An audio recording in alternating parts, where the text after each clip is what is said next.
Hello and welcome to Breaking Bread with Rivaaj Maharaj, where nothing is off the table.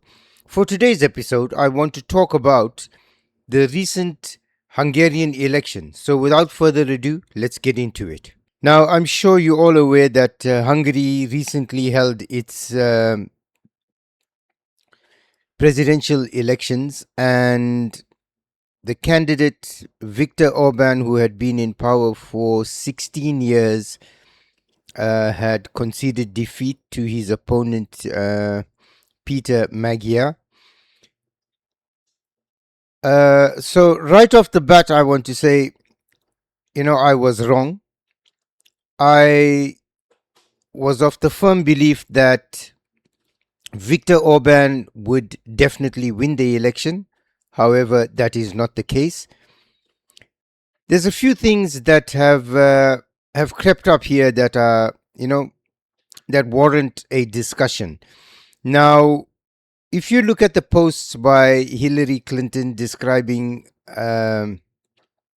Viktor Orban as an autocrat, uh, I just want to say that in an autocracy, you wouldn't have the reigning president within hours of the vote beginning to be counted calling up the opposition and conceding defeat, stepping away with some sense of pride and humility and paving the way for the incumbent to move ahead with, assuming the leadership role.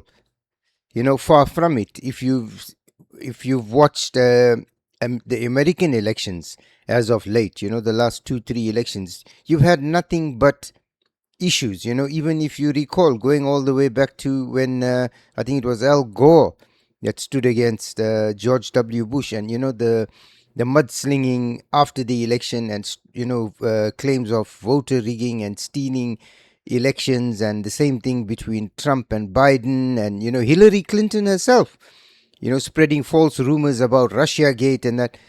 So when she comes out and spouts this nonsense that he's an autocrat, I don't know of somebody who is described in that way as being someone who would, gracefully step aside and, call the the incoming president to wish him everything of the best, and also conceding that defeat. You would have thought he would have doubled down. Given everything that Western media has told you about Viktor Orban, you would have come to the conclusion that one of two things was going to happen.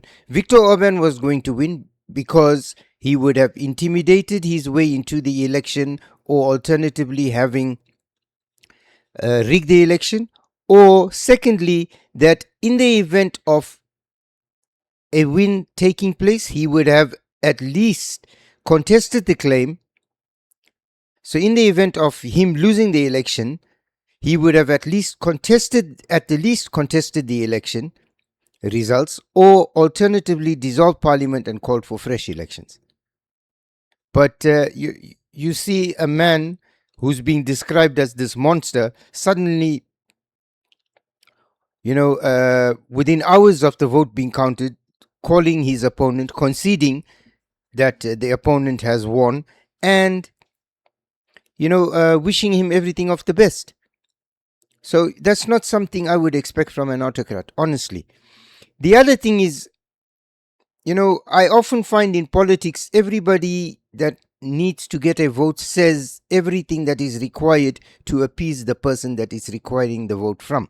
So as you saw with Kamala Harris, saying something to the Jewish community, and then at the same time saying something totally different to the Muslim community in terms of appeasing the Palestinian issue and the Palestinian vote. Now, you draw an inference from that, in that these politicians will always say what needs to be said.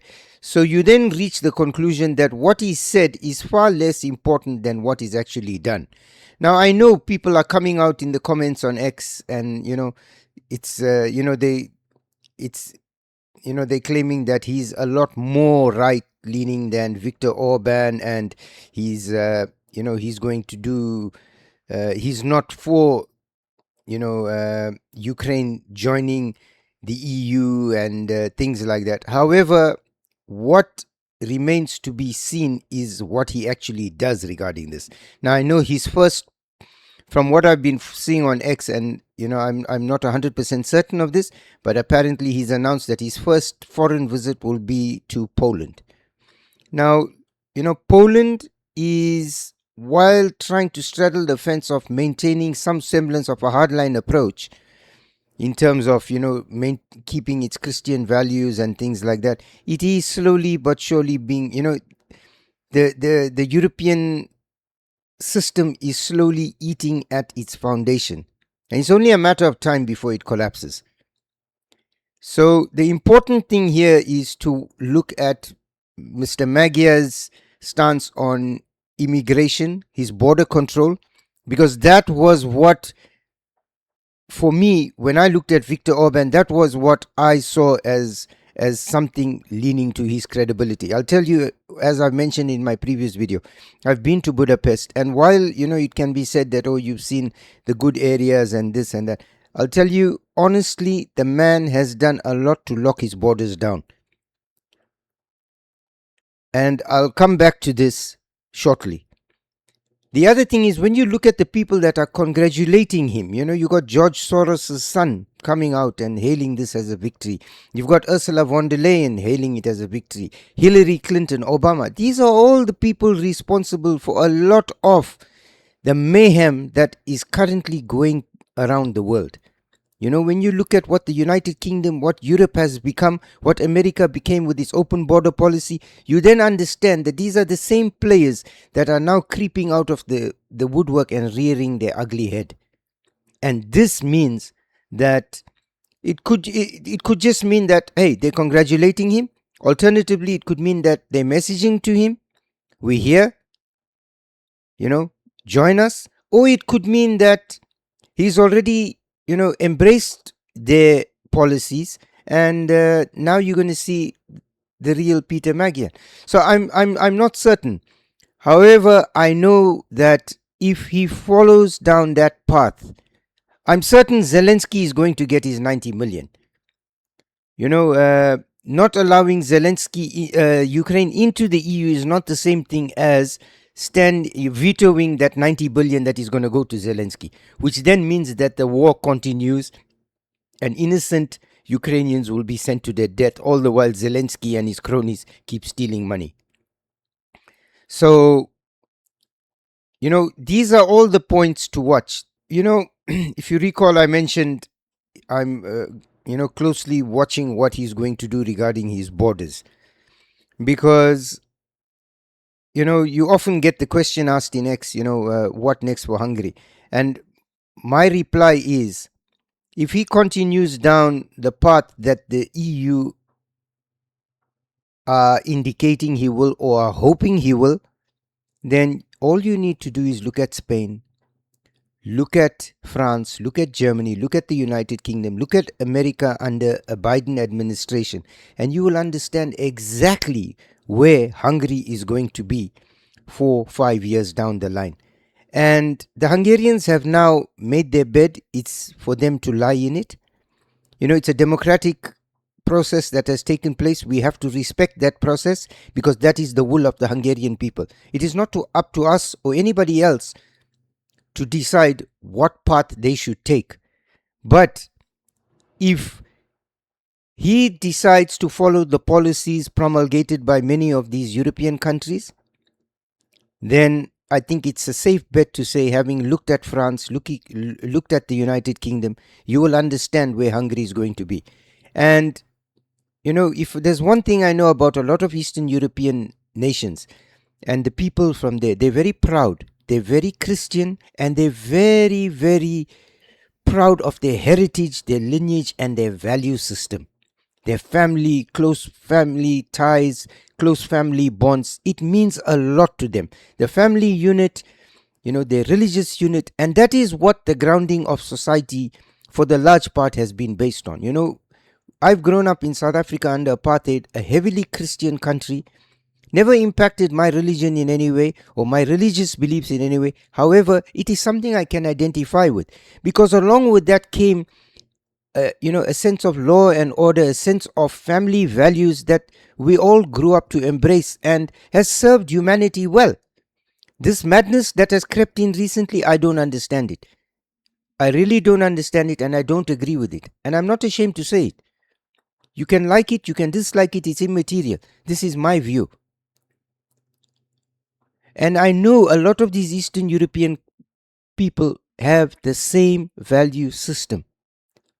My greatest fear is that if Peter Magyar goes down the route that the EU are hoping he does go down, then I feel sorry for the Hungarian people, because they would have lost everything they come to hold dear. But once again, they are the only people that are going to be responsible for the position that they are in, because they voted in for change. And if that change is something they're willing to embrace, good luck to them. I hope for their sake he continues with Orban's policy of maintaining the borders, pushing back against the EU, and this funding for Ukraine and all this insanity and madness, because in the long term he will be doing his people a great favor. When you're in a hole, looking outwards is very difficult. And when the world media, controlled world media I should say, tells you that your president is a bad person and he's an autocrat and he's a thief, you can find thieving politicians all over the world. Say what you want about Orban. For me personally, I feel he did the best that he could for his people in terms of keeping their value system intact. I suspect that is something, if Peter Magyar goes down the EU route, I suspect that is something that is going to be a no-no. It's going to be lost on Hungary, and it is something they will never ever get back. So we're going to keep a close eye on this. For me, this Hungarian election was the most important election currently, because of the ramifications it had, not just for Hungary, but for the entire EU and for possibly the world, in terms of an age that is being ushered in and the pushback that is being felt. So I want to thank you for spending time with us. We look forward to seeing you in the next episode. And please remember to like, share and subscribe, as it helps us with the algorithm and it helps our channel to grow. And remember, you may not agree with my policies. You may not agree with what I say. And I know this Hungarian video is going to touch the nerve of a lot of people. A lot of Hungarians are going to be upset with this video. I make it with no malice intended. It's just me sitting on the outside, having a look and giving you my 2 cents worth. And once again, it's not my place to tell you how you should or shouldn't vote, because the result of that vote is something you as a Hungarian have to live with, not me. While it may impact me, I can do something to change the position I am in. It's not my job or my duty to tell you or to help you change the position you are in, unless you don't ask for it. So me interfering in your politics is not something that I'm out to do. I'm just giving you my opinion. So once again, thank you, and we look forward to seeing you in the next episode.